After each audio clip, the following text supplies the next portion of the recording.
8:30 वाजता भुईगल्ली लातूर येथील बरेच लोक जमा झाले होते. मी पण त्याच लोकांमध्ये जमा झालो होतो. थांबून अफवा पसरवली की चोर आले आहेत, त्यांनी झाडावरून चढले आहे अशी अफवा पसरवली. लोकांमध्ये भीतीचे वातावरण निर्माण झाले. मी चोरास पाहिले नाही, चोर झाडावर चढले नाही. मी आमच्या मित्राचे बगर कपड्याचे फोटो काढून चुकीची अफवा पसरवली.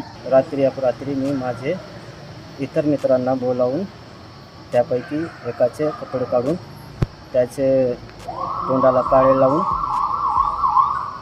दुसऱ्याचे हातात कोयता काठी असे हत्यार देऊन गल्लीमध्ये चोर आला आहे, या घरावर गेला त्या घरावर गेला अशी अफवा